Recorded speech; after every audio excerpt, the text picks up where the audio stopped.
She was best known as Archie Bunker's better half in the groundbreaking 70s sitcom All in the Family. Jean Stapleton died today of natural causes at the age of 90 at her home in New York City. Jean Stapleton spent 50 years keeping a painful secret. At 89 she finally admitted the truth about her biggest regret. While everyone loved her as Edith Bunker, Jean was quietly suffering. She revealed that playing America's favorite housewife actually destroyed her dreams. Behind her sweet smile was a woman who felt trapped by her own success. The role that made her famous also ruined something precious to her. What she confessed about her lost opportunities will break your heart. This wasn't the happy ending everyone thought it was. Jean Stapleton was born during a snowstorm in New York City. It was January 19, 1923, and snow was falling hard. Her father, Joseph, rushed over from his billboard job still wearing his work gloves just in time to see his daughter being born. At doctor's hospital, the hospital bill came to $48.75, which was almost a full week of his pay. Her mother, Marie, a concert soprano, signed the birth certificate using her stage name Stapleton, not knowing that this name would one day be famous on television. By the time Jean was 3 years old in 1926, she was already dancing. Her mother couldn't afford regular lessons, so she traded singing lessons for Jean's tap dance classes at Miss Hattie's school. They cost $1.25 a week.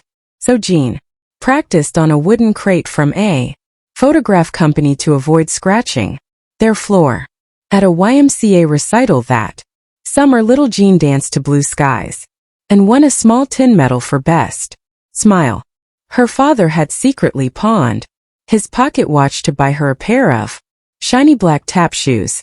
It was the first time Jean saw how much sacrifice went into chasing applause. Then the Great Depression hit. After the 1929 stock market crash, her father's advertising work dried up. By 1931, the family couldn't keep up with rent and had to move into a tiny one-bedroom place on Amsterdam Avenue. Money problems brought tension.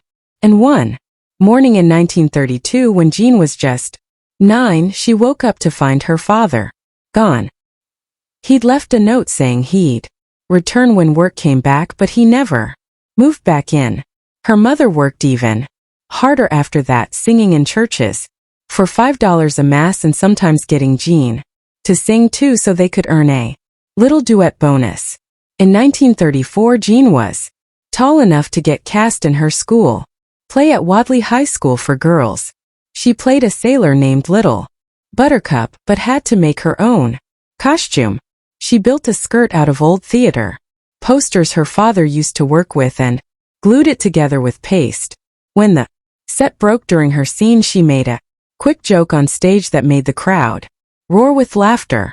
Her classmates wrote about her funny timing in the school paper. She started spending more time backstage, calling the prop room her little laboratory for making people laugh. In December 1935, Jean's mother used the family's entire grocery money to buy 2 balcony tickets for a play called The Women at the 50th Street Theater. Jean was mesmerized. She counted 62 lights on the theater sign outside and made a promise to herself. Someday she would be the one flipping those lights on. After the show, she mimicked the actress's voice and wrote down a note that said, "Funny equals honesty that hurts." That night she and her mother shared a bag of roasted chestnuts on the walk home. It was both their dinner and dessert.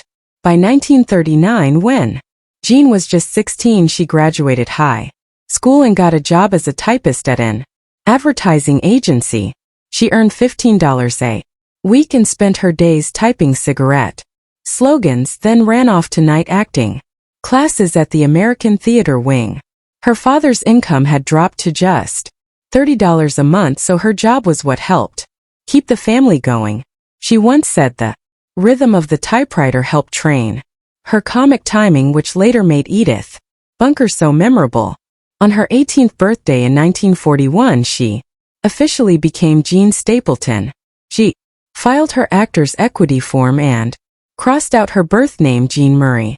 She used her mother's maiden name not just to honor her family but because there were already too many Mays in showbiz. Only one other Stapleton was listed. Just 6 months later she started booking callbacks without an agent. That Christmas her name appeared in print for the first time in a cast list for Arsenic and Old Lace in Maine. By summer 1941, just weeks after finishing high school, she got her first paid acting role. She earned $12.50 a week as an understudy in that same play, performing at a summer theater in Maine. When the stage manager quit halfway through, Gone volunteered to take over. She learned how to call cues, set up furniture, and run things behind the scenes. She would later say that those fast-paced summer shows taught her how to survive the pressure of weekly sitcoms and Broadway schedules. When World War II broke out, Gone joined the USO in April 1943. She toured Army bases with the Swing Shift Review at Fort Dix. She once did 12 shows in 2 days, including one at 2 in the morning. The stage lights went out during one of the skits, but she kept the crowd laughing anyway. The pay was only $26 a week, but Jean loved it. The loud outdoor shows helped her learn how to project her voice, something that shaped the sound of Edith Bunker years later. In 1944, she visited CBS Radio and auditioned for parts in their mystery series. She won 2 small speaking roles. They paid $15 each, and the producers were amazed by how quickly she could switch accents. She had practiced at home by holding a teacup over her nose to change her voice. These tricks helped her develop the nasal but warm sound that made people laugh without being annoyed. In 1948, Gone got her first off-Broadway role in American Gothic. The reviews were mixed.